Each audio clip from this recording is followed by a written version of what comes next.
I just landed from San Francisco a few hours ago, so forgive me if I'm a bit jet lagged, but it's great to see all of you. Ramji, namaste, nice to see you. Audience, great to see you as well. Friends, I bring warm greetings from the United States Chamber of Commerce and from the United States India Business Council. We have hundreds of members who are dedicated to the happiness, prosperity, and well-being of the people of the United States and India, all 1.7 billion of them. And I believe, personally, that if the United States and India can increase our trade relations and increase our happiness, it'll be good for us, and it will be good for the entire world. It is also a particular pleasure for me to speak to you here in Bengaluru, where my American grandfather was born in 1907 and lived at a little bungalow at 2 Palace Road in the early years of his life. So I have a very strong emotional connection to Bengaluru, and I couldn't be happier than to talk to you today. On the ride in from the airport, and I should say for context, I've been coming to Bangalore for decades, and I remember it clearly from the 1970s. I was riding in from the airport. The airport, by the way, is magnificent, and but the road was also magnificent. And I did a tweet last night talking about how much India is changing and how much India is on the move. And I talk with personal experience to American audiences about how much we don't appreciate the dynamism of India. I've been all over the world, and I always tell people America is an incredibly dynamic society. It is constantly reinventing itself. It is constantly examining itself to figure out how to form a more perfect union. Friends, I can tell you that is also true about India. Nothing about the India of today bears resemblance to the India that I remember as a child in the 1970s. If you look at all of the waves of absolute transformation that are taking place in information, in communications, in highways and airports, railways, something even as humble and yet crucially important as toilets or drinking water.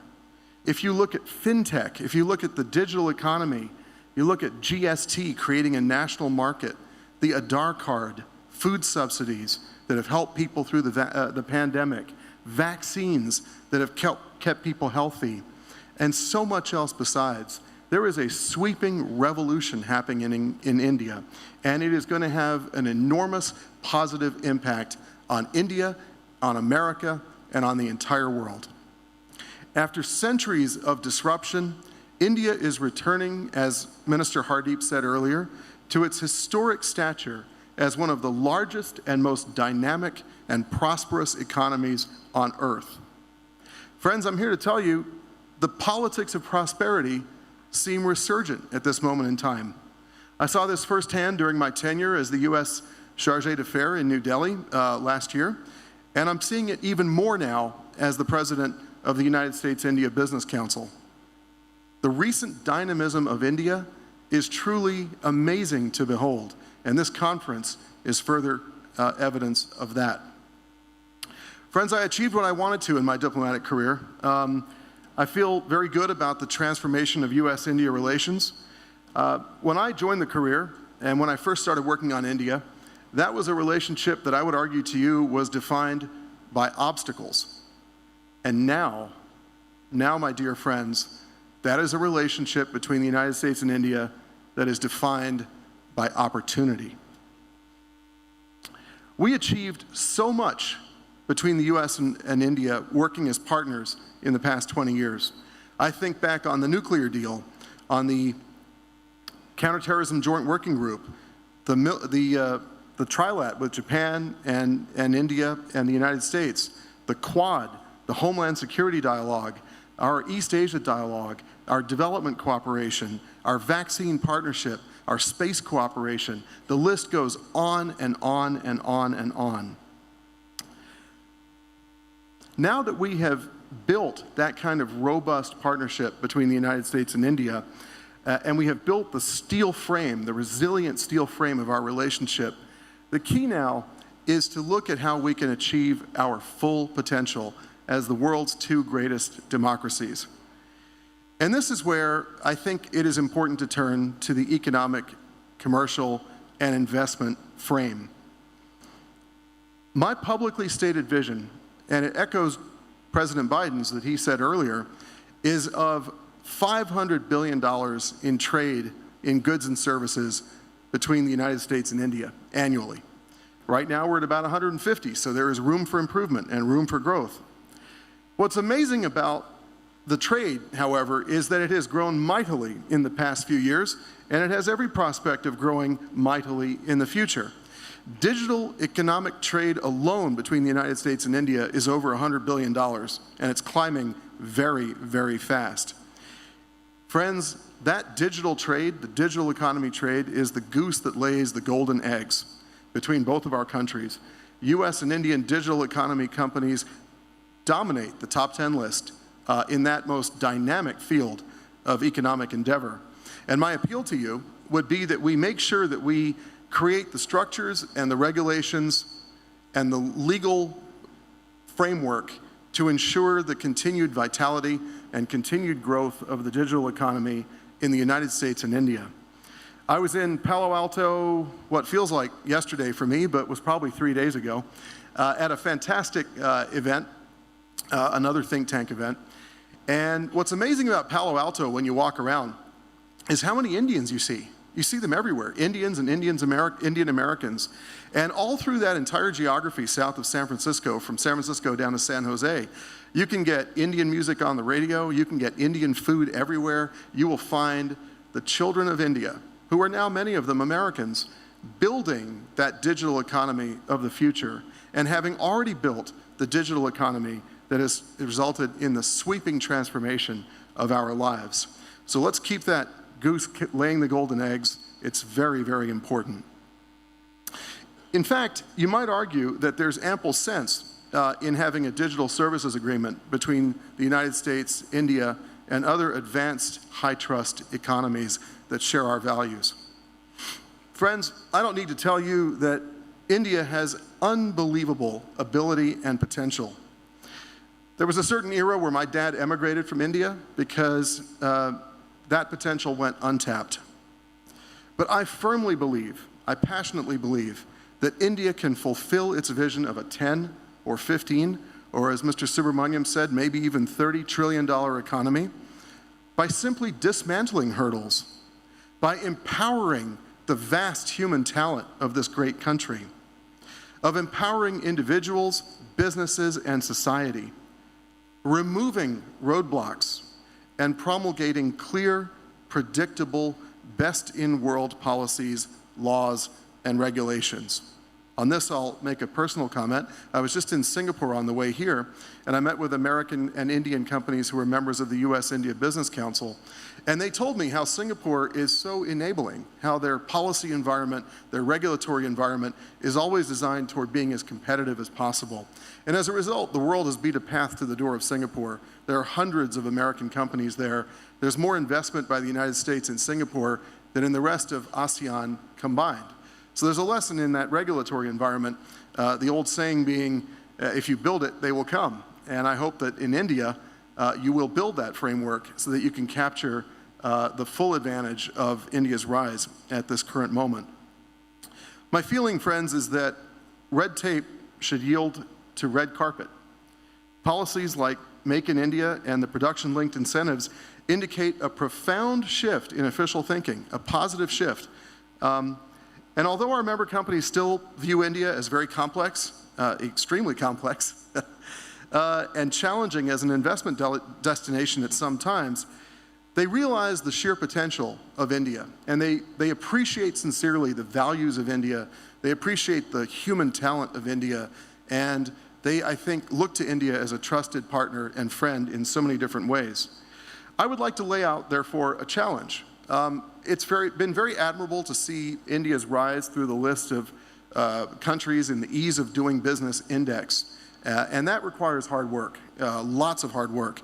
But my challenge would be, can we see India rise to be in the top 10 of countries in the Ease of Doing Business Index?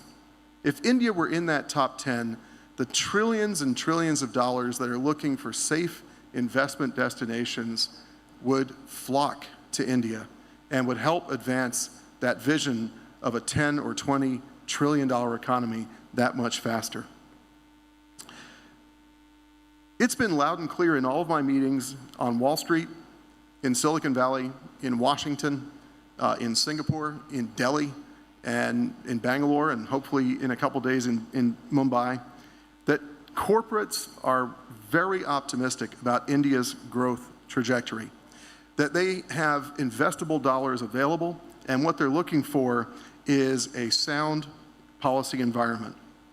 So that is the potential that can be tapped. That is the potential that really will help fuel India's transformation. We're entering a new era of innovation. In fact, we're already in it, during which India is projected to be among the youngest, largest, and fastest growing economies, boasting scalable research capacity. What does that mean? It's jargon, scalable research capacity. Put simply, it means you have the human talent to do the things that many other countries don't have and can't do.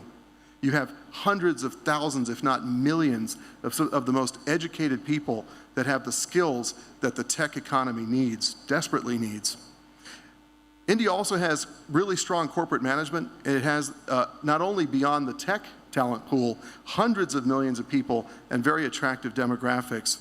You have 100 million college graduates. You have 1.5 million postgraduate degree holders. There is everything here for Make in India to succeed. With these advantages, there is no reason India could not become a global R&D capital and ride this wave of innovation to developed country status well before the end of this century. Already, some of the most advanced research being done in the corporate world is being done in part in India. I would argue that it is actually being done more in India and the United States and more between India and the United States than in any other geography. As I look at the companies and I talk to them and I hear from their CEOs what they do and how they do it, these companies are increasingly blended. They're not purely Indian and they're not purely American. They are, the corporate DNA is blending to such an extent that they're becoming a fusion entity of US and Indian all around the world. And they are doing good things for people and for citizens all around the world. Now, on this, it's important to keep in mind that there are very serious challenges that face us. Number one, inflation and price rise globally is going to be a real challenge for everybody in this room and everybody on the planet. The other challenge is the uncertainty brought by war, and by a war that is causing serious hardship and food price rise and energy price rise that is going to impact the poorest people on earth more than anyone else. The other challenge that we're facing is a potential ongoing supply chain crunch. If you look at the China COVID-0 policies, it is having a real impact on the flow of manufactured goods, and that's going to be felt by everybody. There's also a bit of turbulence in the innovation sector. Global capital is getting very concerned about these trend lines, and what we're seeing is a lot of capital investment caution. And so I would argue to you that India has probably a sweet spot right now, but that sweet spot might end, and we don't know when that is, when there won't be as much money available to fuel the kinds of investments that can help India leap ahead. And this is something that is known not only by Indian policymakers, but it's also known by the officials of all of the key investment destinations. And right now, I would say the most prominent are, frankly, the United States, where the government is making very strong moves to try to attract inbound investment and also return investment. Also India, of course, with all of the policies that Minister Puri talked about, but also Mexico, Vietnam, Thailand, Indonesia, so many other countries around the world. So where is our comparative advantage?